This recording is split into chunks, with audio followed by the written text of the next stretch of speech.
त्र्यंबकेश्वर येथे कुंभमेळ्याच्या पार्श्वभूमीवर कुंभमेळा मंत्री गिरीश महाजन त्र्यंबकेश्वर येथील साधू महंतांच्या आखाड्याची पाहणी करत विविध विकास कामांचा भूमिपूजन सोहळा पार पडलाय।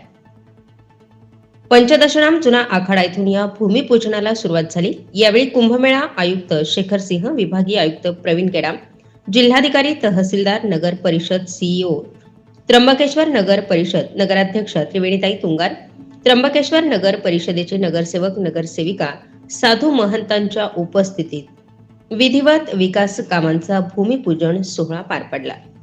यावेळी मंत्री गिरीश महाजन यांनी सर्व आखाड्यांमध्ये जाऊन भूमिपूजन करत साधू महंतांच्या समस्या देखील जाणून घेतल्या। साधू महंतांना विश्वासात घेऊन सर्व विकास कामे केली जातील असंही यावेळी माहिती कुंभमेळा मंत्री गिरीश महाजन यांनी उपस्थित साधू महंतांना दिली।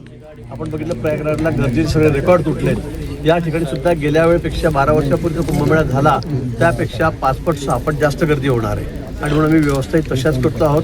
मला खात्री आहे, मला आशा आहे, अपेक्षा आहे की हा कुंभमेळा म्हणजे जागतिक पातळीवर त्याचं नावलौकिक होईल असा जर असेल। कुठेही या ठिकाणी गर्दी होणार नाही, फार गर्दी म्हणजे स्टॅम्पेड होणार नाही, लोटालोटी होणार नाही, कुणाला इजा होणार नाही, कुठे जीवितहानी होणार नाही आणि म्हणून हा स्वच्छ, सुंदर आणि सुरक्षित कुंभ हा त्याचं नावलौकिक जगभरामध्ये व्हावा अशी आमची अपेक्षा आहे। आणि त्यासाठी सर्व साधू संत हा कुंभमेळा यांचाच आहे। आपण तर फक्त व्यवस्था करतो, सरकार म्हणून आमची जबाबदारी व्यवस्था करण्याची आहे, पण हा भाविकांचा आहे, साधू संतांचा आहे, आखाड्यांचा कुंभमेळा आहे।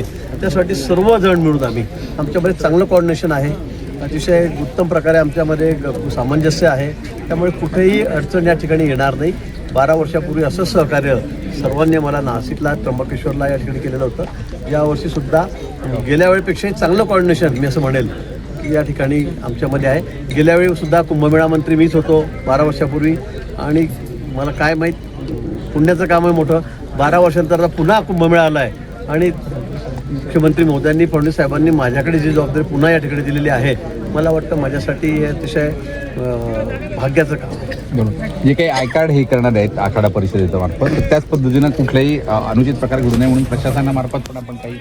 यावेळी शेतकऱ्यांनी देखील मंत्री गिरीश महाजन यांना आमच्या जमिनीचा मोबदला खूप कमी प्रमाणात मिळालाय, शेतकरी भूमिहीन होत आहेत, त्या संदर्भात देखील शेतकऱ्यांनी चर्चा केली। स्टार 24 फास्ट न्यूज साठी रवींद्र माळेकर, त्र्यंबकेश्वर।